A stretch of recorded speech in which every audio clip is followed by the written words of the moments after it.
So our next speaker is homegrown here. Eric Einhorn is Professor Emeritus of Political Science at UMass Amherst. He's author of Liberalism and Social Democracy in Western Europe and Comparative Democracy and Democratization from 2001. Can welfare states be sustained in a global economy? Lessons from Scandinavia in Political Science Quarterly from 2010. And he's co-author of Modern Welfare States, Scandinavian Politics and Policy in the Global Age from 2003, and Scandinavia in Europe Today, 5th edition, 2015. He'll talk to us about the origins of multicultural Scandinavia. Thank you, Eric. Thank you. Well, I'm delighted to be here, and I'm delighted that this conference is taking place, and it's an honor to follow Professor Brockman, who has been one of the founders of this area of study. I also am aware that one of the advantages of a two-day conference is that I'm no longer the only thing standing between you and your weekend. So I'll try to get through some points, and then we can have a discussion.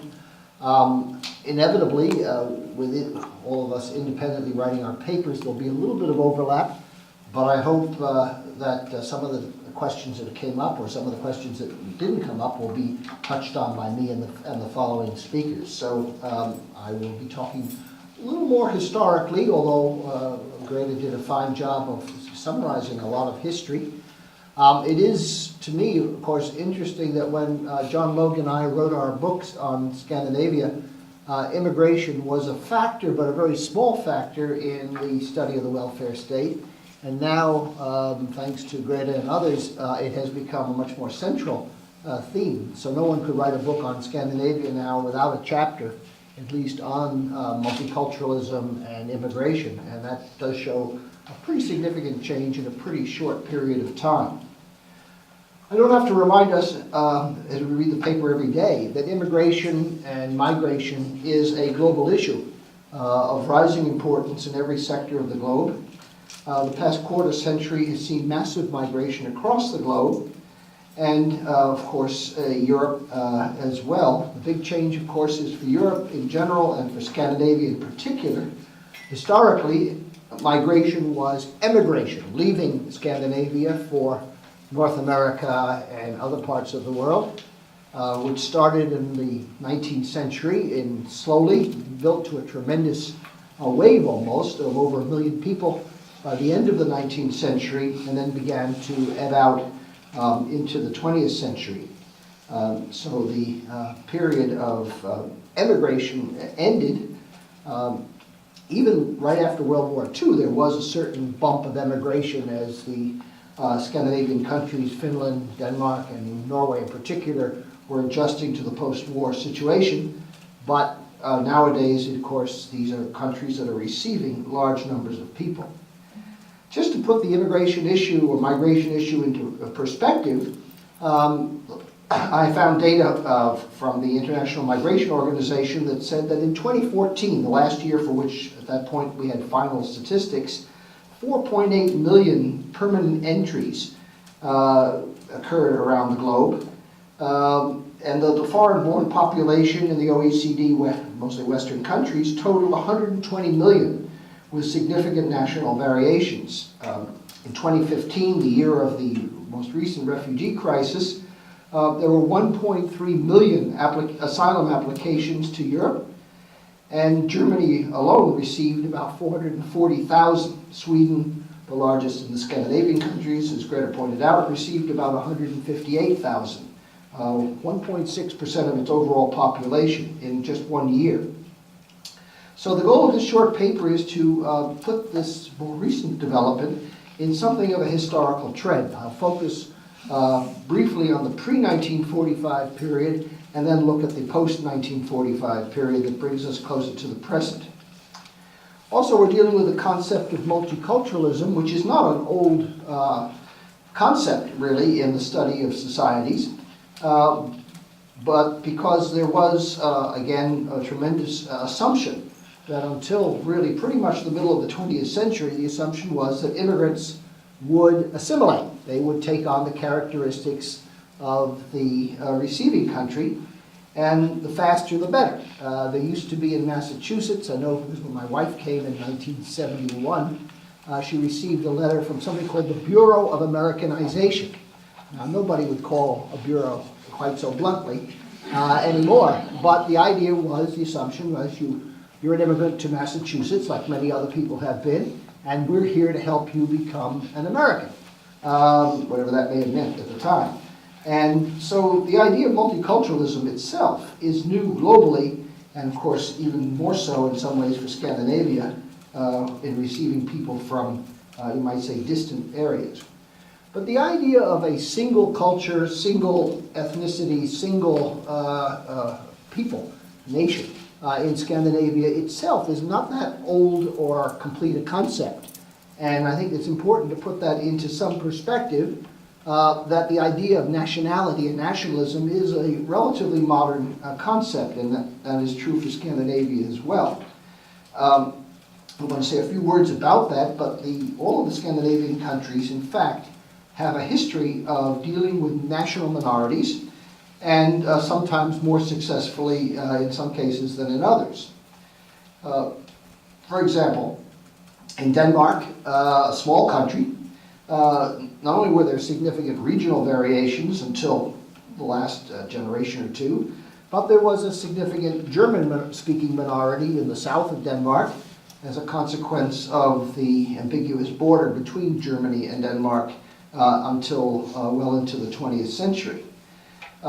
In Sweden, there was a permanent, and even before the post-war migration, a Finnish minority in northern and northeastern of Sweden.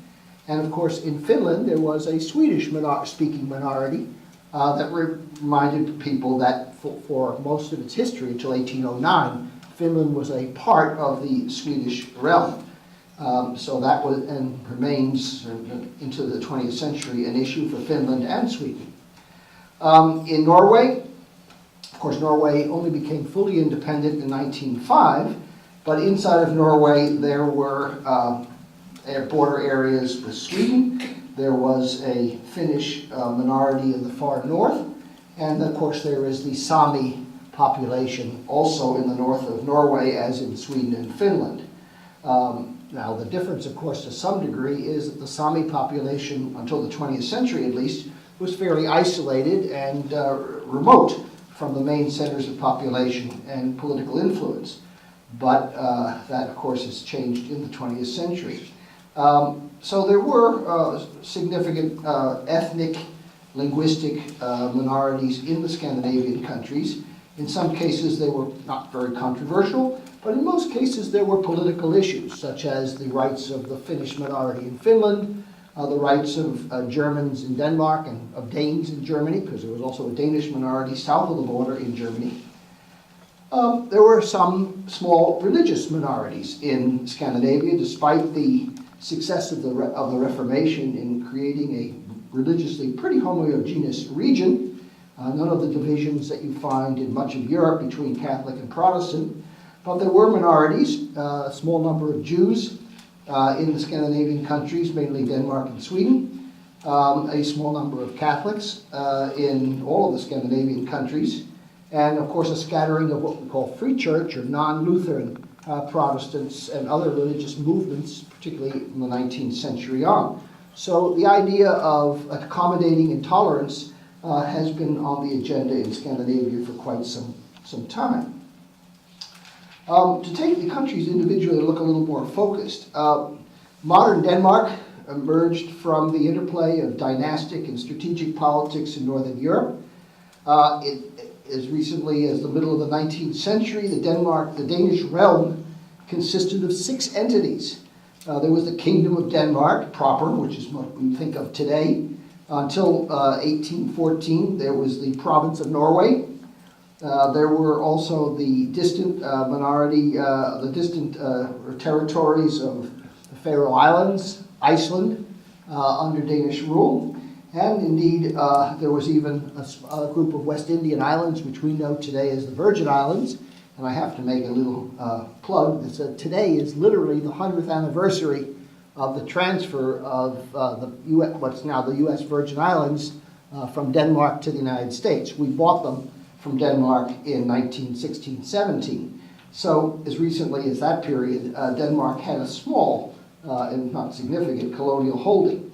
And there was also the German-Danish mixed duchies of Schleswig and Holstein, or Schleswig and Holstein, which was quite controversial in the 19th and early 20th century. So the Danish realm was actually a fairly complicated entity. There is also, not last but by no means least, the tremendous island of Greenland, which of course makes Denmark into one of the largest countries in the world, but not one of the most densely populated. Greenland has been a Danish colony for several centuries. The number of Danes who live in Greenland is very, very small, I say ethnic Danes, but it has its own indigenous population, which has increasingly become self-assertive and self-conscious.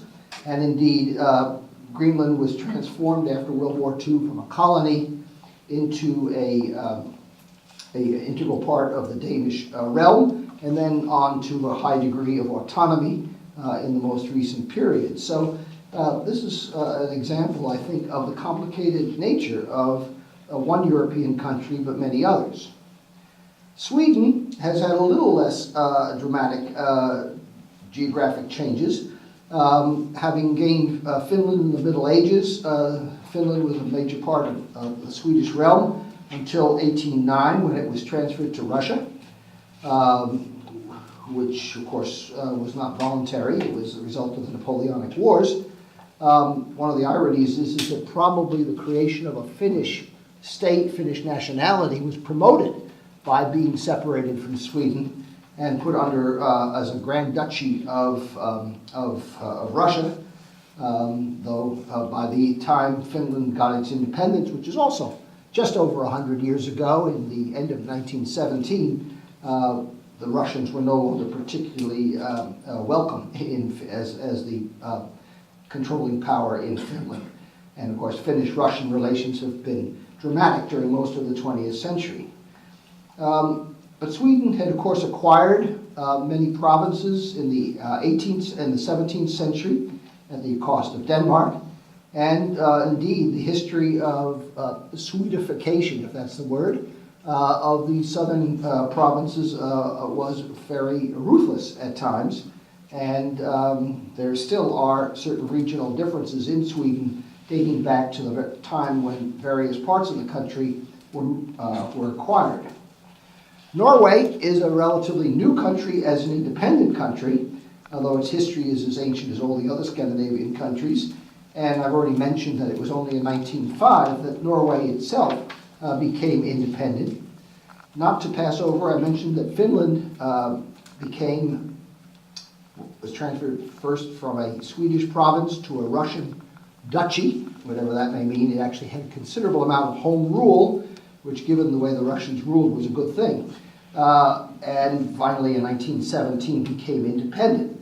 Iceland, last but by no means least, has been called Europe's first new country, because it's the first territory of Europe that we have an actual history of the settlement of the Scandinavians in the 9th and 10th century, and of course the whole Viking and saga period in Iceland. But Iceland doesn't get home rule until roughly 1918, and doesn't become a fully independent republic until 1944. So even though the Scandinavian countries think of themselves as ancient, they are in political terms, and sometimes in ethnic terms, more modern than we might think. The other areas that remain part of Scandinavia, or part of the Nordic region, also have, in many ways, complicated relationships.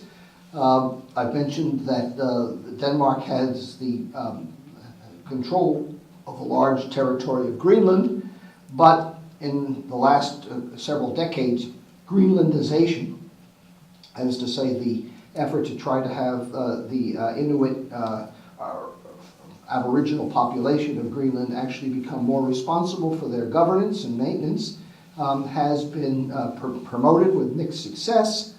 There, of course, have also been U.S. military bases in Greenland, but they have been generally isolated from most of the rest of the country. Still, the Inuit Greenland population of 56,000 is 90% of the population of 56,000, and there are 19,000 Greenlanders who live in Denmark proper, or southern Denmark as some people like to call it, and their situation is often at times difficult because of cultural differences that reflect some of the issues that we see with other immigrants from non-European or non-Central European areas. I mentioned the religious situation of homogeneity, and I should perhaps suggest that the situation has evolved over time, but in fact there have been different forms of religious practice in the Scandinavian countries even after the Reformation. Lutheranism, for example, in broad terms, has been in the Scandinavian countries, particularly Denmark, but also Norway and Sweden, divided into a more conservative pietist tradition and a more liberal Grundtvigian, after the Danish theologian, tradition. And at times tolerance between the different churches or different directions within the churches has been a cultural issue of some controversy in various countries. And perhaps some of the reason why the Nordic countries have been moving more towards a secular culture. Partly, of course, it is the change in the overall attitude towards religion, but it also is a result of the desire to allow individual congregations to have as much freedom as possible. And this establishment of the church that Greta mentioned, I won't repeat that, but it does become a rather interesting issue at a time when Islam and other non-Scandinavian religions have been growing as rapidly as they have. For example, the Danish tradition of freedom of choice of schooling, which we know is controversial in this country, in Scandinavia, or at least in Denmark, has been a long tradition. And today, although roughly 90% of the pupils attend state schools, there is a significant minority going to religious schools and free schools that receive a great deal, about 80% of their support from the state. So there is a tradition of pluralism in education, which I think is kind of important as a background to the current situation. Last but not least, as a result of the economic changes that we saw starting in the 19th century and reaching fulfillment in the 20th century, there is the issue of class relationships, as say the relationship between different economic groups, roughly divided into the rural farming population, the urban industrial working population, and the managerial or the property classes that, of course, have long been in existence. Class divisions in Scandinavia have not been particularly violent, but they have been quite prominent, perhaps because the ethnic and religious divisions of other countries has been more attenuated. But the relationship between different classes and the different cultures of these different classes has been an important background to the post-war multicultural issue and to the creation of the welfare state. One of the things that created modern Scandinavia in the 19th and 20th century were the popular movements, folkebevægelse as they're referred to, that came to life along religious, political, and cultural and economic criteria. And the ability of groups to organize and mobilize on their behalf was an important factor in creating the modern welfare state in Scandinavia, first along industrial or economic lines, then according to issues such as the women's movement, and finally the issue of different cultures within the Scandinavian country. This is an important tradition in the background to creating a multicultural Scandinavia. On the other hand, there were very strong pressures, perhaps by some of the major political parties, not least of which the Social Democrats, who dominated Scandinavian politics for a generation in the middle of the 20th century to create a kind of national consensus and some degree of success. It was mentioned the role of, say, the Myrdals in Sweden in creating a sort of a social engineering ethic. This was perhaps most clearly seen in Sweden, but there were echoes of it, as Greta pointed out, in the other Scandinavian countries as well. And I guess one should also mention that as a result of World War II and the damage created in Norway and Finland, particularly by World War II, there was a strong economic planning movement to try to reconstruct the countries and to modernize the economies, which of course were quite successful in the 1950s and early 60s in bringing living standards up very rapidly in those countries, even before the oil age and other more modern trends took hold.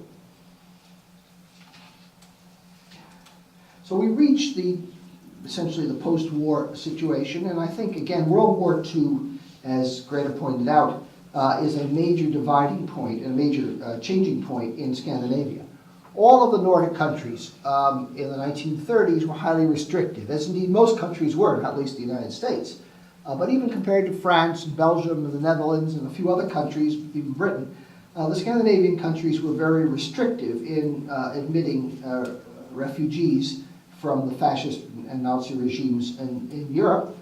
And of course, to some degree, this was a result of social conservatism or social nationalism, but also it was a result of the unprecedented number of people who were involved or potentially involved in any kind of population movements at that time. During the war, pragmatism overcame some of the more rigid political principles, and Sweden, as a neutral country, was able to absorb or to receive refugees from Finland in the first instance, and then later on from Norway and Denmark in the second instance. Thousands of Norwegian resistance and other people escaping the Nazi occupation of Norway made it into Sweden. Initially, Denmark's situation did not lead to a large refugee movement, but then there was in 1943, the historically unprecedented and remarkable rescue of the Danish Jews, which could only have been done with the help of Sweden and the existence of Sweden as a neutral territory in the middle of war-torn Europe. After the war, there were further population movements. There were something like 70,000 Finnish children who were evacuated to Sweden during World War II. There were, I've already mentioned the escape of 15,000 Danes, about 7,500 of them were the Jewish population. 50,000, almost 50,000 Norwegians escaped to Sweden. So we're talking here about rather significant numbers, and I think this changed the attitude towards refugees during the immediate post-war period. But the understanding, at least at the end of World War II, was that refugees were temporary, that most of them would return home, as they indeed did, but that would be a very different situation as the Cold War period continued. A little footnote here that at the end of World War II, I say the late spring and summer of 1945 and even thereafter, there were 238,000 German civilians in Denmark who had fled from the east to get away from the advancing Red Army. This amounted to 8% of the Danish population, and as you might expect, in 1945, German-Danish relations were not at a high level of welcome. They were nevertheless accommodated, and eventually, of course, all of them returned to Germany as conditions improved. But it would take years before these refugee camps were closed. So there really was the expectation, as the modern period begins, that refugees and the problem of refugees was a temporary problem. It might last a couple of years, but that basically refugees were people who were fleeing a temporary situation and would be able to go home. That was, of course, proved to be an inaccurate prediction of what would happen later on. By the 1950s, the economies of Scandinavia were well on their way to recovery or even to advancement, thanks to things such as the Marshall Plan and even the beginnings of European cooperation. There was an effort, there was a success in rebuilding Scandinavia. And as Greta pointed out, what turned out initially to be reconstruction would also become a labor shortage, first in Sweden and then in the other Nordic countries, which fortunately there were a large number of Finns who were willing to move to Sweden at a time when the Finnish economy was quite weak. I should also mention that Finland had to absorb and resettle thousands of expellees from eastern Finland, the area known as Karelia, which was taken by the Soviet Union after World War II on a permanent basis. So there was still a lot of movement, but movement within a rather narrow cultural sphere, at least at the initial post-war period. There were efforts, of course, to try to encourage cooperation and even to some degree flexibility within the Nordic area. There were efforts in the early 1950s to create a Nordic, or a Scandinavian and a Nordic, a common market, freer trade. One of the first successes in this area was in 1954, the creation of the Nordic labor market, which allowed a Scandinavian, first Denmark, Sweden, and Norway, and then later on Finland and Iceland, to move between the Scandinavian countries freely and take with them not just their family, but also their pension rights and all the other technical issues. As I said, this was not a mass movement, except in the case of the hundreds of thousands of Finns who moved to Sweden. But it was an effort to try to create a common market, common Nordic area. It soon became a passport union so that you could travel, if you were Scandinavian, you could travel freely within the Scandinavian countries.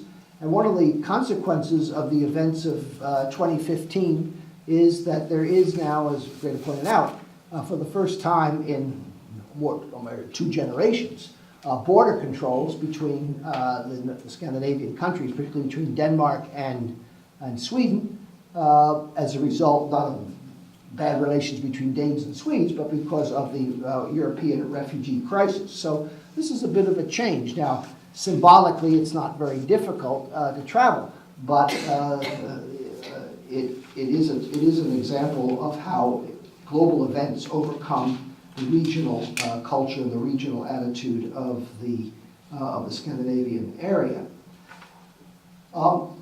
So from post-war prosperity to the issue of guest workers, I'm going to be rather quick here because Greta touched on these issues quite well. There was, of course, a belief that guest workers would also be temporary, somewhat like the refugees after World War II. There's a great saying, which I think is priceless, by the Swiss-German writer Max Frisch, who once said, "We asked them to send us labor, but they sent us human beings." And that's meant a little ironically, of course, because people talked about the movement of foreign labor into Western and Northern Europe to deal with the labor crisis on the assumption that they would be guest workers. That's a very polite term. But the idea would be that they would be there for a while. They would then go home. They would maybe replaced by another bunch of people, obviously overwhelmingly male. They were not expected to have their families with them. They would be perhaps a kind of extended example of what we had in the United States of agricultural workers who came from Mexico and elsewhere to work temporarily. A little more permanent than that, but not radically different from that view. And that was, of course, the expectation. The treaties that Greta referred to is signed mostly in the 1950s and then later modified more recently, dealing with refugees was a reaction to the experience of World War II, where refugees, of course, had faced very difficult times to escape and find asylum until the end of the war. The great advantage of the refugee conventions of the 1950s and 60s is they were signed at a time when there were very few refugees. The Iron Curtain, as the name implies, was very efficient in keeping people in. And therefore, there was a very small trickle of refugees until well into the late 1960s, 1970s. The changes then became a little more dramatic, but probably the first real sign of what might become the future was in the wake of the Hungarian Revolution of 1956, or uprising. As most of you know, the Hungarians tried to replace their Soviet satellite government with an independent, even though communist, independent government. It was suppressed by the Soviet Union, and thousands, tens of thousands of Hungarians fled. The best story I've heard on this was from Norwegian friends who described the cultural impact of Hungarian refugees in Norway, where she said that until 1956, a typical Norwegian dinner was all white. You had white cod, white potatoes, and white cauliflower. And then the Hungarians came, and for the next decade, all the dinners were pink because they introduced paprika. At that time, an exotic spice. Well, it's a little bit of an exaggeration, but it's an example of the accommodation. And accommodating the Hungarians was really quite successful. But the numbers, again, were in the roughly 1,000 to 3,000 range for the Nordic countries. We had more in this country and in Canada and elsewhere, but it was fairly successful. But it was also temporary. By the end of 1957, the Hungarian refugees were pretty much resettled in other European or other Western countries. So it was just a little inkling of what might come later on. In the 1960s, the various refugee situation became more dramatic. There was the flight of political refugees in 1968 from Czechoslovakia and Poland, many of whom came to Scandinavia, but elsewhere as well. And we shouldn't forget entirely that there were thousands of young Americans who didn't want to visit Southeast Asia in the late 1960s, under the draft, who found temporary refuge or even permanent refuge in Sweden. The exact number is a little uncertain. I couldn't find a final number, but I think it was as much as 10,000 at one point, young American males living in Sweden. The Danes and Norwegians encouraged American young men to move on to Sweden at that time. So there really was quite a significant group of political refugees, but of course not terribly exotic.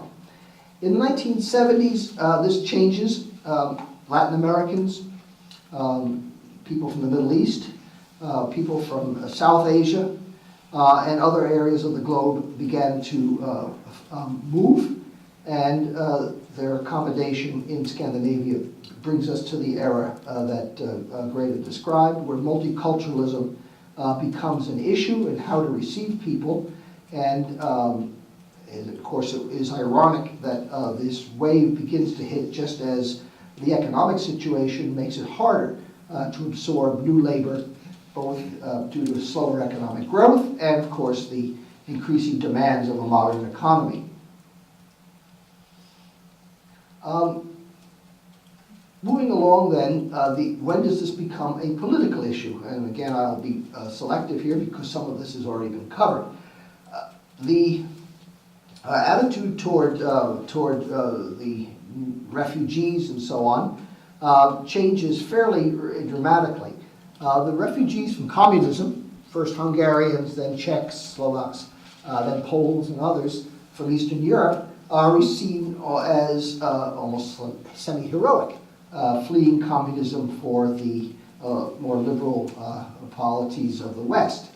A Norwegian scholar has written a dissertation on the changing attitude toward refugees in Norway, and she follows this change from the by looking at the immigration skeptical or anti-immigration policies of the Progress Party, Fremskrittspartiet, where she takes pieces out of the party program from the 1970s when the party was first founded until the present day, and you see a change from almost a kind of heroic welcoming of refugees from communism to, of course, the increasingly skeptical view of refugees and asylum seekers from other parts of the world. And that, of course, in some ways is echoed in the other Scandinavian countries, particularly Denmark, to the same degree. The question then arises is what are the rights of immigrants and what are the responsibilities of immigrants? And again, this has been touched on a little bit before, but there's a growing scholarship on immigration, modern immigration, and I've been particularly enlightened by the work of Paul Collier, a British economist, social economist, and he discusses the range of policies from assimilation, which of course is the historic attitude of most receiving countries, through the various forms of integration and tolerance, to even cases of tolerated separatism. Now, none of the Nordic countries have really encouraged separatism per se, but they have tolerated varying degrees of separatism, partly for ideological reasons, in the case of Sweden mainly, but also as a matter of practical issue. So, for example, here's a case where tolerance and assimilation and separatism all get into a complicated mix. Is it best for immigrants groups to be settled in separate regions, the way the Icelanders, for example, did so? Icelanders didn't get many refugees to Iceland. It's a long way to swim. But the Icelanders encouraged their refugees to Vietnam and other places when they took them in to settle in provincial towns and to be very much put under the wing of local families. Or is it to be encouraged that they take into account large neighborhoods where they can help one another, where they can find political and social and cultural and social similarities, where you have, of course, then the danger of, or the experience of creating ghettos of people who are significantly different from the host population. This has gone back and forth. The tendency today is for de-ghettoization, to encourage people to mix with the native population. But that, of course, is still contested and still debated politically as to what is the best policy for the immigrants and for the host population. So these debates will continue indefinitely. The tendency, as we have seen, is for immigration and for the regulation of immigration to become more detailed and to be increasingly mainstreaming immigrants into the labor force and into the host society. This, of course, is somewhat encouraged by the fact that the second and particularly the third generation of immigrants show fairly dramatic differences in how easily they assimilate into the host society. The experience of the Scandinavian countries is that the origin does play a role.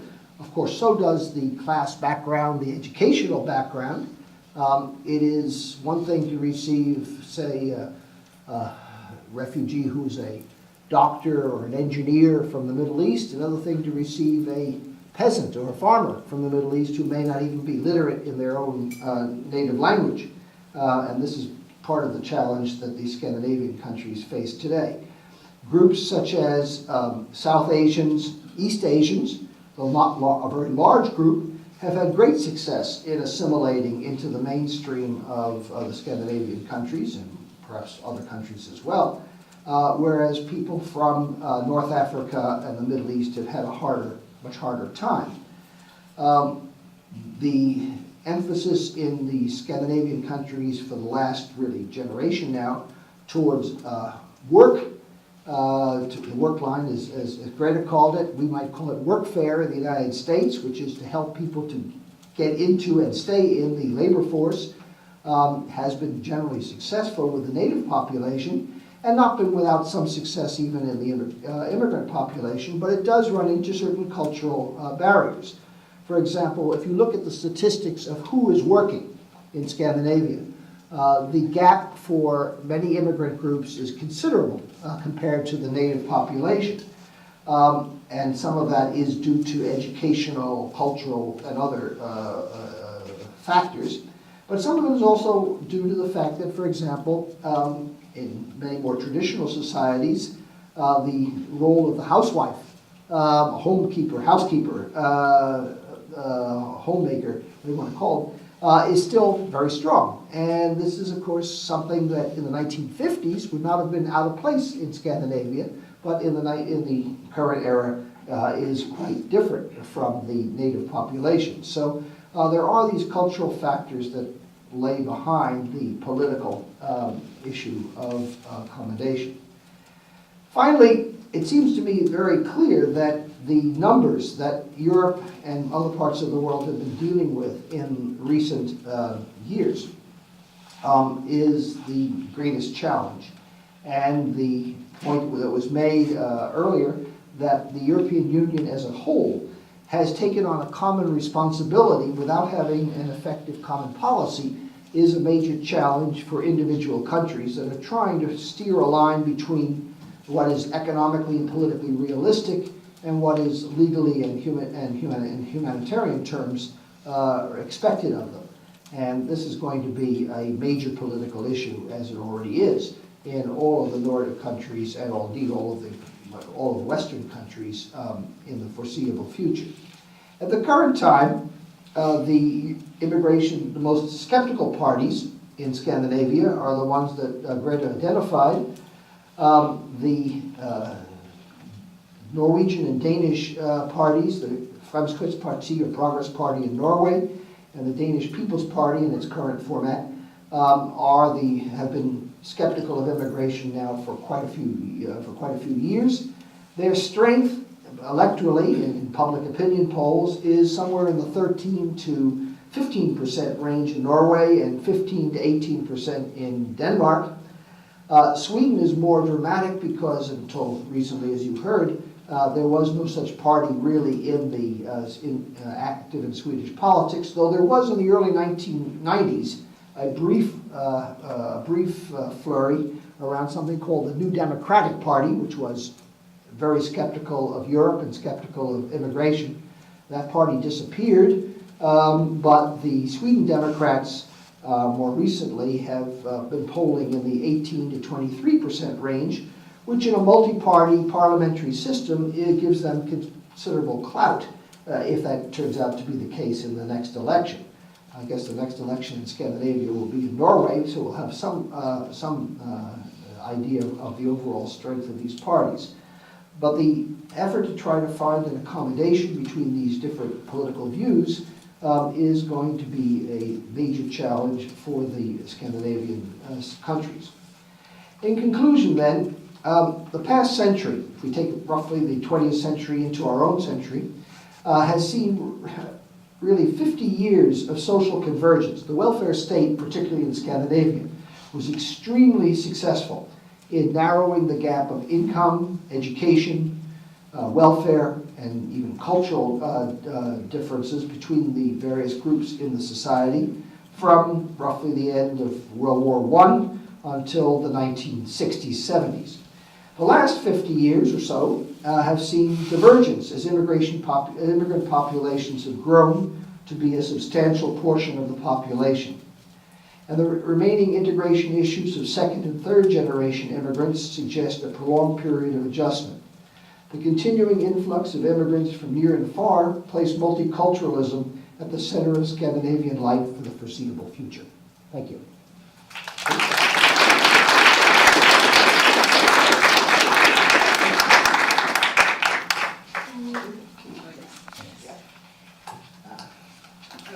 I'm standing next to you. How about that? I can even give you a microphone here if I put it together.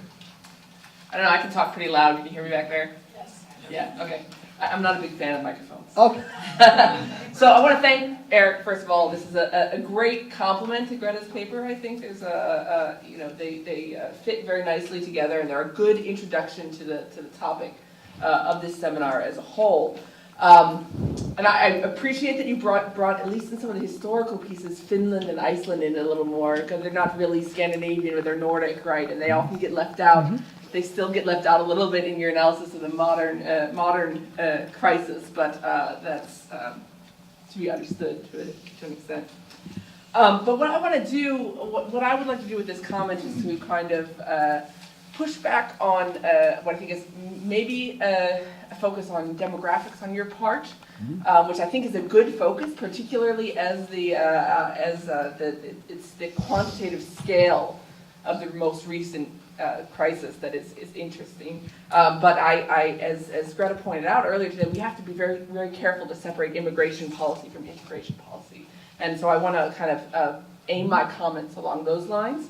And in that vein, these are some questions for the symposium as a whole to consider, as well as maybe for you to consider.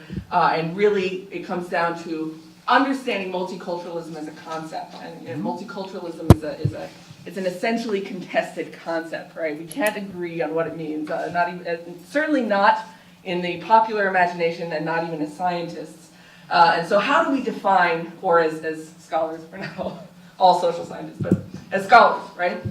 So how do we define multiculturalism? It's kind of the first big question, right? We've got definitions that range from it's just mere diversity, right? Which I think comes through in your discussion of the earlier periods, right? You're just talking about all these different cleavages, which I think is fantastic, and brings up another wrinkle here, right? What kind of diversity counts? There's all this class diversity at the beginning. Count, right? Are immigrants different than national minorities in terms of how we fit them into a multicultural discourse, right? I think those are great sort of troublings of the concept of multiculturalism. But we go through a sort of range of definitions, right? We've got the second one that you really engage, I think, quite deeply with is the idea of cultural segregation, either physical segregation or cultural segregation, the idea of how separate should cultures remain.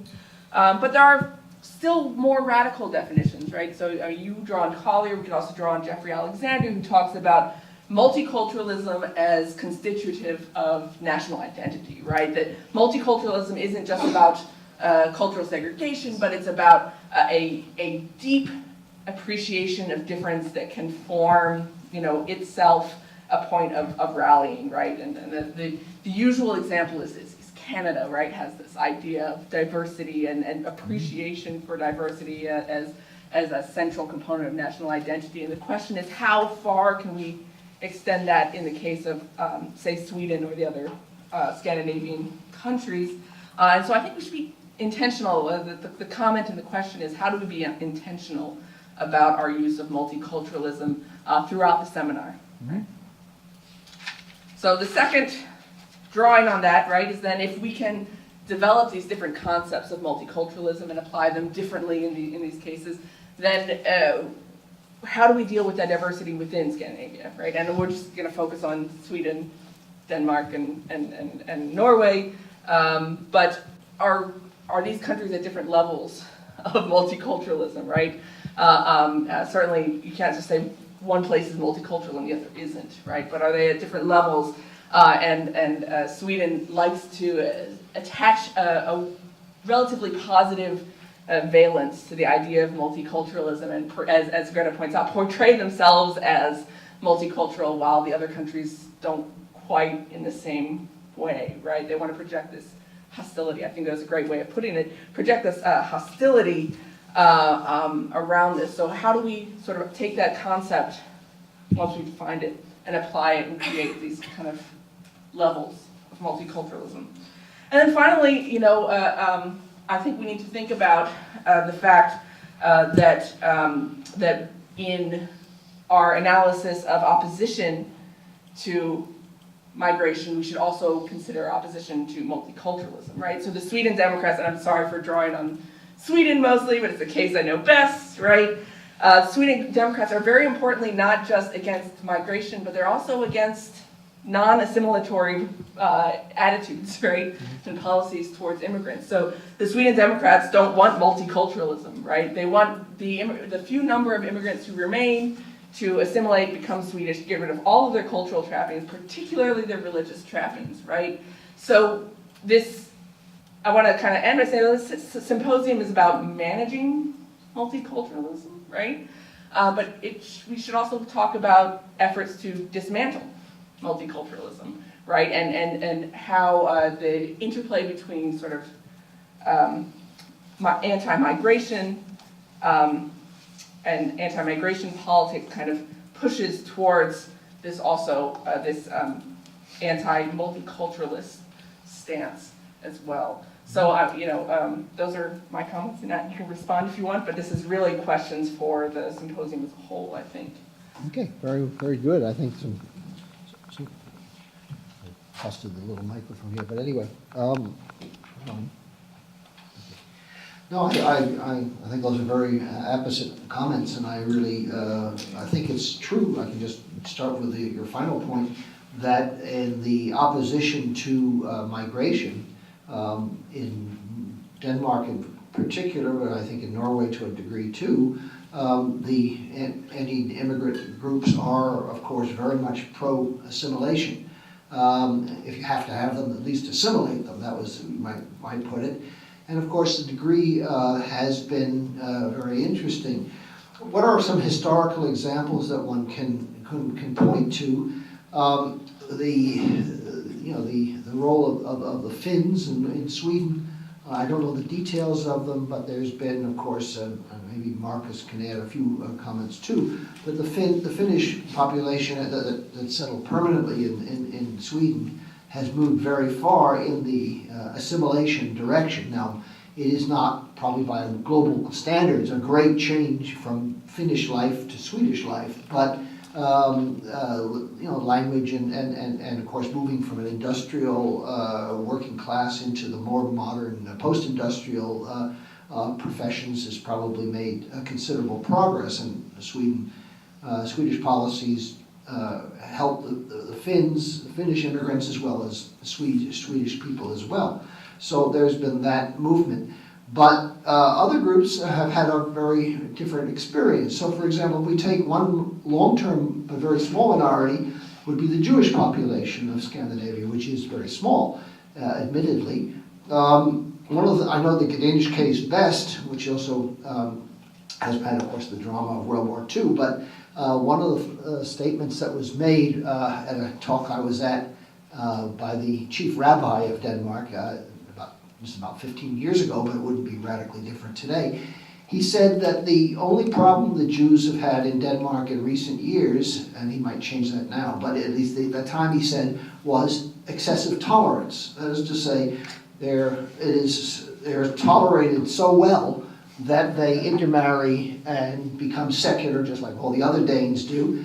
And of course, study of religion in Scandinavia shows this tremendous wave of secularism. The sociologist in California, I'm trying to remember his name now, I think his name is Zuckerman, talks about the degree of low religiosity in Scandinavia, even if people are nominally Christian or Jewish for that matter, but how that clashes with the more overt religiosity of some of the newer arrivals, mostly Muslim. So that, the irony, of course, is that if tolerance leads to essentially the disappearance of minorities or their erasure, that is either a positive factor if you believe in assimilation, or a negative factor if you want to maintain the existence of a cultural religious group. In fact, the rabbi said at the time, if it weren't for the persecution of Jews in other European and other countries, who then come to Denmark, we'd have disappeared long ago. And that, of course, is an irony. Now, I don't think, given the scale of some of the other immigrant groups, that would be necessarily true, but one has the impression, again, I'm done sociology on this, but East Asian and even to some degree South Asian immigrants, Tamils, Vietnamese, Chinese, and more recently Filipino immigrants to Scandinavia seem to have much less of an issue and are certainly perceived as much less of a challenge to the dominant culture. So that's an interesting issue as to whether or not you'll have multiculturalism functioning in different ways with different groups, as you might expect. Well, Nicole? Well, just a quick response in terms of the different categories that you've identified. Of course, I know the Danish case most, or best, I should say. But with the South Asian migration, talking about why they've come, the intermarriage literature, a lot of it has been as a result of spousal integration or spousal visas, rather. And so if you're intermarried with a quote-unquote native Dane spouse, then of course the bridge to assimilation is going to be significantly shorter than the Muslim population, which often intermarries within their faith tradition and also ethnic tradition. So then the bridge to assimilation to the dominant population is going to be significantly greater. My other comment is going back to the Jewish population. Andrew Buxner's ethnography of the Danish Jews is a fabulous book where he talks about the way in which Danish Jews integrated was by really mapping on and practicing a very sort of Lutheran-inspired version of Judaism. And so the agnostic and the Hasidic Jews that migrated had a much more difficult time assimilating into Danish culture because their particular version of Judaism was so significantly different from the native population. So he even intimates that the more distance there is in terms of the way in which religion is practiced among the religious minority will also create, again, a bigger bridge between their processes of assimilation. But you're right, that's the closest religious minority that Danes could, and also maybe Polish Catholics to a certain degree. So it's harder once you start to play with religion as a variable in terms of looking at how diversity, I love the way that Carly set that up, that to say to think about diversity in all of these other dimensions besides class. Religion is a trickier variable to that, and especially in the Danish case. Yeah, the tradition of certain small identifiable groups. In the case of Denmark, you have the Jewish population, which came, you might say, in two, before the modern era, in two groups. The old people fleeing the Inquisition and via Holland very often, they invited in by the king or by the, and I think it was true in Sweden too, were invited in to sort of ginger up the economy in certain places or whatever, or because they wanted to borrow money. Then at the end of the 19th century, you have Eastern European Jews fleeing conditions in Eastern Europe, as they did to this country and elsewhere. It took a little longer. It's interesting you say that this study shows that they're, certainly the original group was very secular and fitted in very quickly. But the Eastern European, the thing that's a little bit strange about Judaism in Denmark, not so much in Sweden, is that it's a very Orthodox Judaism, unlike the United States where Reform, and even Sweden where Reform Judaism got a foothold.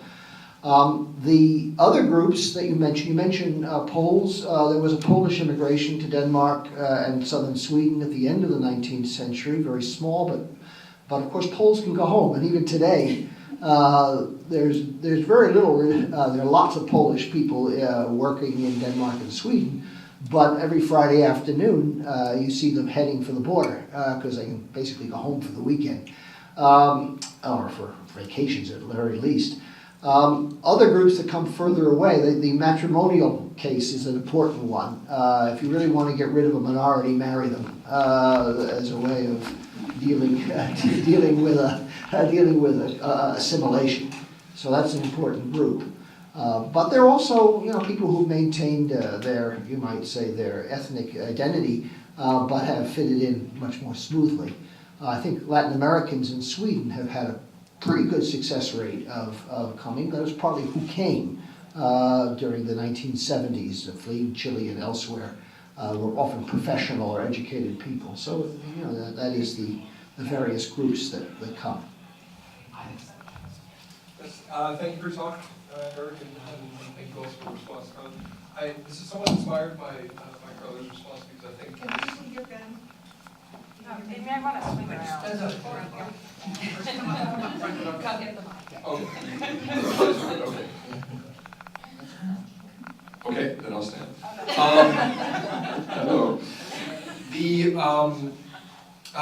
impetus to my question, it comes from Carly's, I think, very noble call for us to think about multiculturalism and diversity as dynamic categories.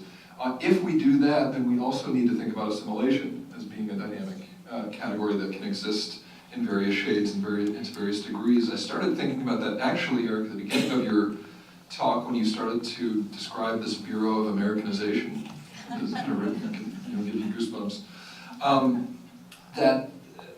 If you compare, let's say, Sweden and the United States, especially Sweden of today, and historically how we've looked at immigration in the United States, that assimilation has meant something perhaps very different, perhaps not. The background of that, of course, some people would say is a distinction between a civic nationalism versus a tacit or implied or implicit ethno-nationalism, perhaps. In which case, a type of assimilation that is in some sense attainable to a diverse population, however we want to use that word, versus one that regardless of what the official discourse might be, is in practice unavailable to people if there's a tacit ethno or tacit race nationalism going on, let's say in a country like Sweden.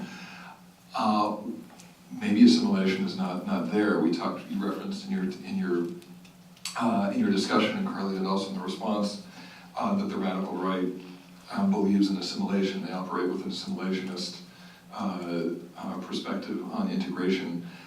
There are plenty in the radical right who do not, of course, and those are essentially in Sweden, everybody beyond the Sweden Democrats, everybody who have defined the nation in such a way that assimilation is an unintelligible concept. You were born a Swede, period.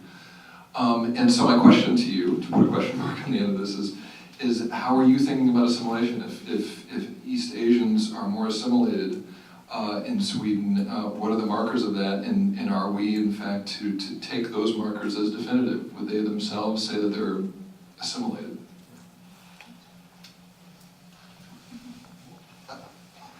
There are probably national variations, but I think one can generalize, and not just in Scandinavia, but most of the Western in the United States as well, is that the two things that really make people most likely to accept immigrants are if they are self-sufficient, by working, earning a living, and if they are, have the basic cultural, linguistic, and other customs that fit in generally with the society in which they're residing.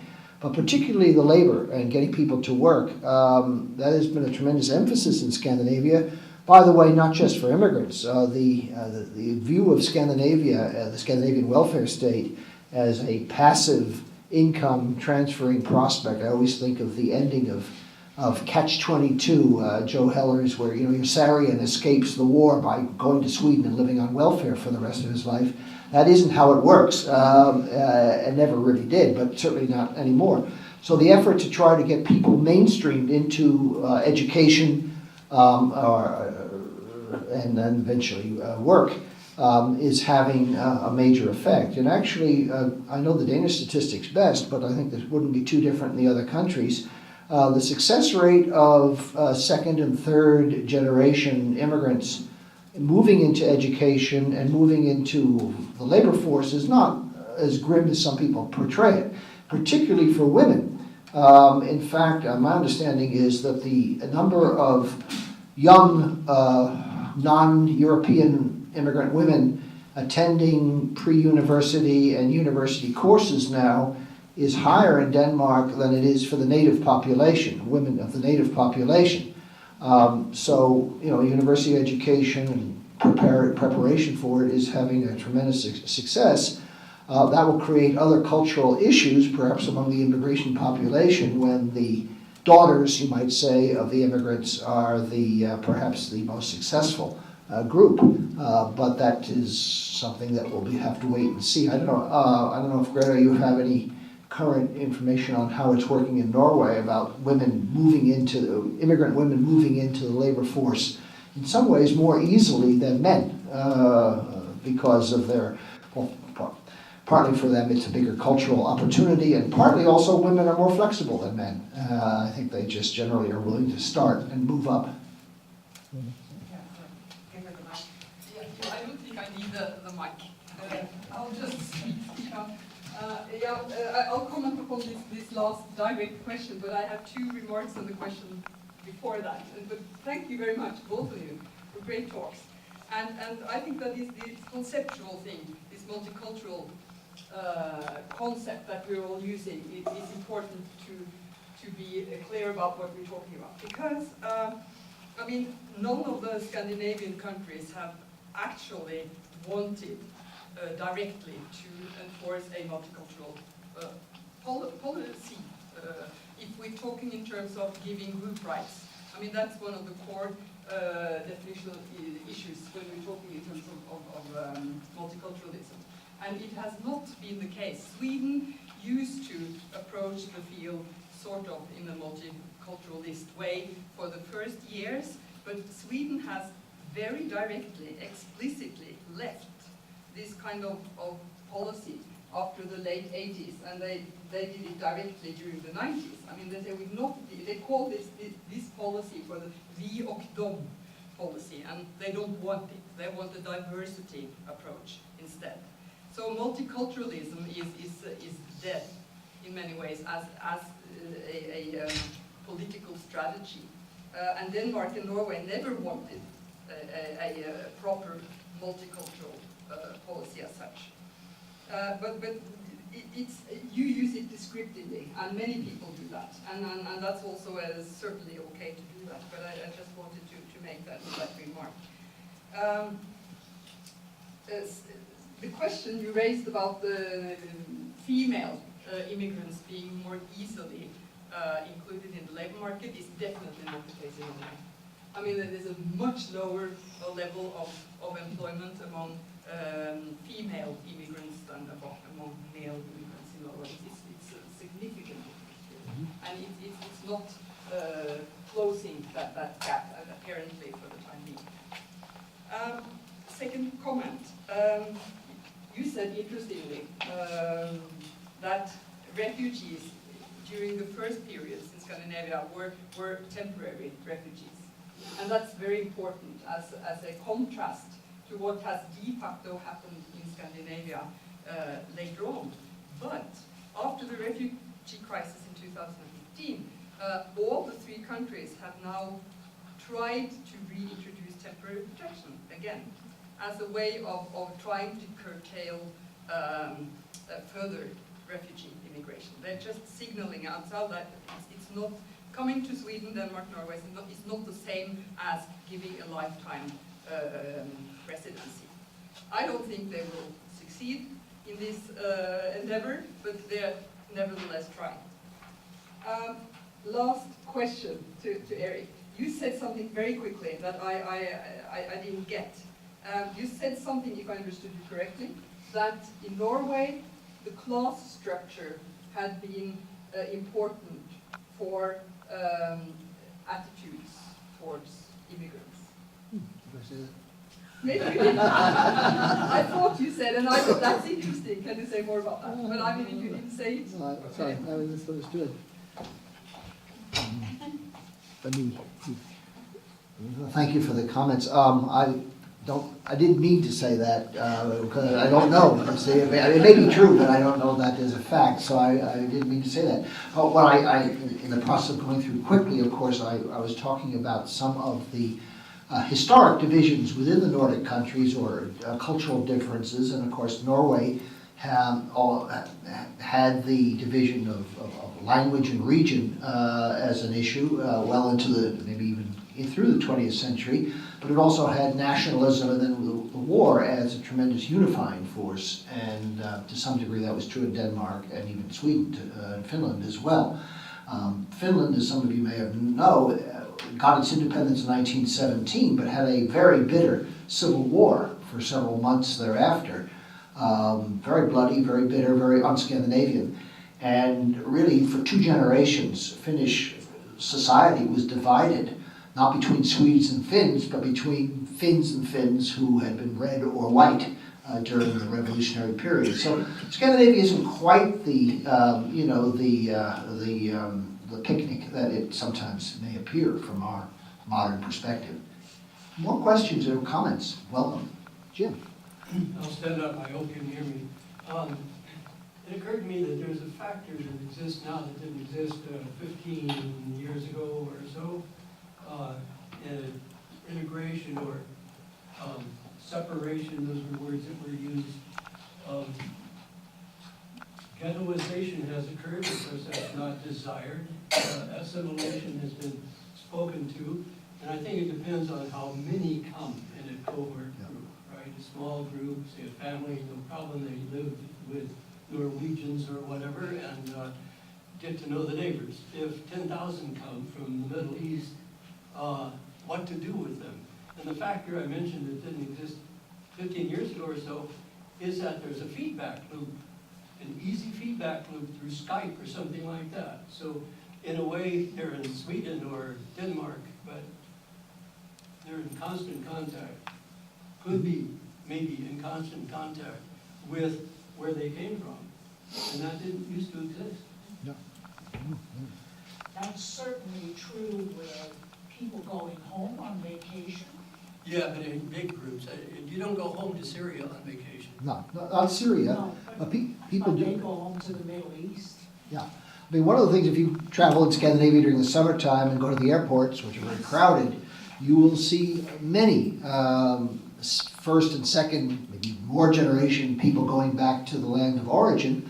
Now that's freedom of travel, that may be very normal, but what's often interesting is some of these people are going back to countries from which they have asylum, which is kind of interesting. I can't imagine people who would have fled, say, in World War II, going to, say, Nazi Germany to visit, you know, the museums or something like that. So it is a different era. If you go by the housing regions where there are large numbers of immigrants, the parabolic antennas, you know, the satellite antennas, produce a kind of cultural connection or even a cultural barrier, if you want to put the other side of the coin, that wouldn't have existed to the same degree several generations ago. So we do live in a globalized context in which emigration is not what it used to be. Free telephone calls or cheap telephone calls, etc., all have factors in how people relate from one culture to the next. More questions? Yeah. I've been wondering if any of the policymakers have drawn on the 19th century experience of trying to assimilate the Sami and having that change into back into permission or keeping them separate, allowing them to be separate as well as national citizens. Is that a model for anybody? Well, last night we were talking, and Greta informed us or reminded us that Norway has given their Sami population, those are people, by the way, who used to be called Lapps, we call them now Samis, which is what they prefer. They have substantial cultural and even to some degree political home rule in the regions of Norway where they are a significant number. But there are other groups that don't get those privileges, and I'm not sure that it's the same policy in each of the countries as well. One of the issues in Greenland, for example, which I know a little better, but with the native, the native Greenland, Inuit Greenland population, is that if and this I understand is true in Canada too, they want often to live, to pursue their traditional hunter, fisher culture, but they also want to come home and turn on the television and watch, they want modern conveniences, which is very normal, and how to balance the two, what kind of services to give people who live in very remote areas and yet allow them to maintain their separate identity is a challenge. But these numbers are still fairly small compared to the issues in the more urban areas of Scandinavia, to my knowledge.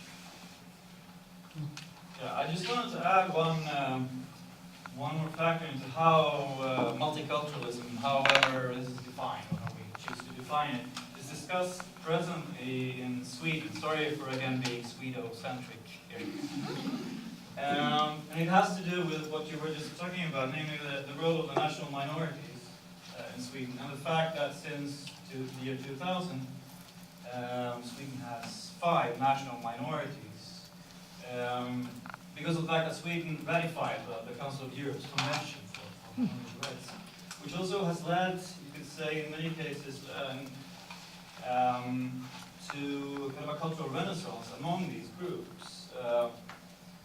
Just the other week, I think, that there was a premiere of the feature film Sami Blood, this being discussed, and also they tend to be used as a way also to discuss how Swedish culture, kind of the boundaries of citizenship and belonging, and the fact that you can have multiple cultural affiliations. So these discussions around the national minorities and the way they are being more and more active in the kind of general public sphere in Sweden, that also influences the way multiculturalism and immigration and integration issues are being negotiated today in Sweden in a much more wider sense, I would say, than before. Can you remind us what the 5 recognized minorities are? Right, so we have the Sweden Finns, Mhm. the Tornedalers, or the Tornedalian Finns, the Sami, and the Roma and the Jews. And they also have specific rights to, for example, some areas in Sweden to have certain governmental documents in their languages, but also the right to language education, support for Okay, developing their own cultures and so yeah, on. Greta. There is one very important thing when we're talking about the Sami. The Sami group in Norway, and I believe also in Sweden, has this indigenous status, which is much more privileged than the national minority issues. But on the other hand, I mean, the Sami question has been extremely problematic. Now I'm speaking for Norway. I mean, you said very correctly that today they have privileges in terms of they have their own parliament, they have language rights, they have cultural rights, all sorts of rights. But, I mean, that is as a kind of a compensation for a forceful assimilation policy that took place earlier. And actually, the liberal approach to immigrants in Norway is more or less based on the negative experience the country had in relation to the Sami minority earlier. I mean, after the Second World War and onwards, they were forcefully Norwegianized. Their language was not legal, and they were being tried to be squeezed out of their land areas, etc., etc. It's a very, very nasty part of the Norwegian state history. So, I mean, all these liberal policies that have come out later is a sort of a compensation. So it was not a model that could be used any other place on earth, right the opposite. The experience with the Sami approach was a negative soundboard for the multicultural kind of policies that were initiated. I think that's kind of what I was asking about. I wasn't saying it was a positive experience, that it was negative. Yeah, I'm sorry if it came out wrong. But besides, Norway also has 5 national minorities. It's exactly, again, probably copying Sweden as always. That's not right. Mary, did you have a comment? Well, just that it's impossible not to think about the United States as this discussion about multiculturalism, immigration, integration, and so forth in Scandinavian countries. Since we're sort of traditionally the country that provides a lot of info on immigration, what it is to be a nation of immigrants and so on. But it seems to me that the difference in size, sheer geographical size, of a country like the United States versus one of the Scandinavian countries would make the whole reality hugely different. Because there can be so much geographical distance between groups in the US, as opposed to Denmark, where it seems like there will be more contact. I mean, we can have a whole world, a whole Latin America going on in the southwest of the United States, and not be that aware of it up here in New England. But it seems to me that just proximity, geographical proximity, would be a big factor. what kind of integration versus multiculturalism would happen in a Scandinavian. Certainly historically that was true, that so many of the immigrant groups in the 19th century went to basically unsettled or more or less empty land. But certainly our modern post-1960 immigration to the United States is more typical of an urban industrial society. Yes, we still have regions like the Southwest that have a historic Hispanic population, but we also have, you know, every city in the United States has enormous numbers of immigrants, Latin and otherwise. So it's really, I mean, we have roughly, or receiving roughly 1 million immigrants a year legally to the United States, and who knows the other numbers. Yeah, maybe, you know, Nicole? Well, I guess, again, in terms of concepts and our operational definitions for them, you know, the notion of ghettoization or ghetto, another language could be used, ethnic enclaves. I mean, we have significant literature on ethnic enclaves in the United States and how they form sort of internal economic networks.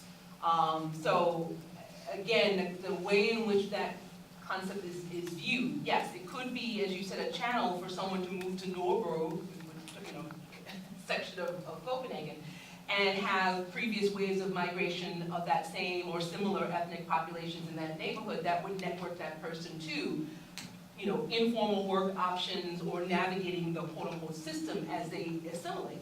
So, you know, with the Integration Act, the policy was to disperse, right, as an anti-ghettoization policy. And that was not proven to be successful. As once folks acquired their residence permits, they moved where they wanted to go in the first place. So it didn't achieve the goal so much of pausing or wanting to have more sort of integration in terms of mixing with the native population. I would like to see more studies that untangle that, to see, again, why people come matters. So if they're coming for the purposes of spousal or family reunification with previous waves, that's going to affect the ways in which they integrate or intersect or interact with the native population. If they have migrated for the purposes of marrying a native Dane who may not live in an ethnic enclave, then of course their degree of contact with the native population will be greater than those who come specifically as a point of economic change into ethnic enclaves. So I think we have to do better at untangling. We talk about sort of migration as one homogeneous group that comes for the same reason, and we have to untangle that more in our discussion and analysis of policy as it relates to these populations. I'd like to kind of respond, ask a question, and sort of propose an idea. So, kind of along those same lines of, I think you bring up a really good point of why, and I think people don't tend to ask that question enough in any sphere. But sort of in this world, you know, you're saying, okay, so why are people coming, and how then do you deal with the issue of integration?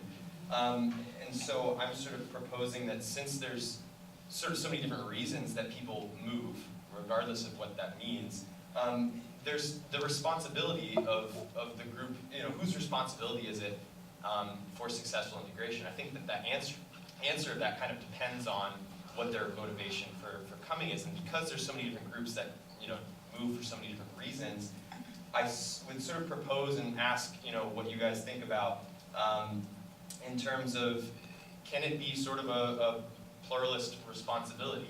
Can we have not just policy decisions, or not just local community groups, or not just sort of a business or a nonprofit or something that tries to solve some regional problem, but is there a way to sort of have the responsibility be shared by all of these different groups to sort of meet the needs of these different people that come for different reasons and whatnot? So it's sort of a question, but also sort of implying that I think it's not just the responsibility of one of these groups, but probably of the whole.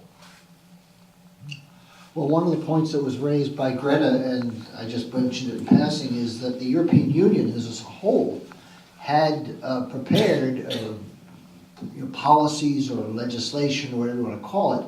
The trouble is they have not been able to implement it, which is often a problem with the European Union and other governments. So they have a theoretical position or even a legal position, but they're not able to activate it. And Perhaps if there were a greater consensus in practice as well as in theory in Europe about conditions for asylum, for family reunification, for moving people and sharing the very real burdens of just the numbers of people, the issues would be less likely to fall into nationalist responses.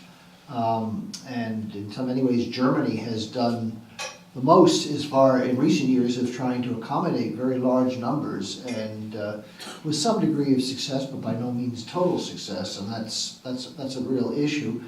As far as groups inside the country that help accommodate, there are various groups, both native and immigrant based, that do this, but again, the nature of the Scandinavian welfare state is that most benefits and most programs are universal and are public, not done by nonprofits to a large degree. So that's an issue, I think, to some degree. Are there any, maybe others have, yeah, you want to follow up? Sure, just to follow up, because you brought up Germany, I read a really interesting case recently and had a discussion at a conference last weekend, which was sort of in response to sort of the situation in Germany.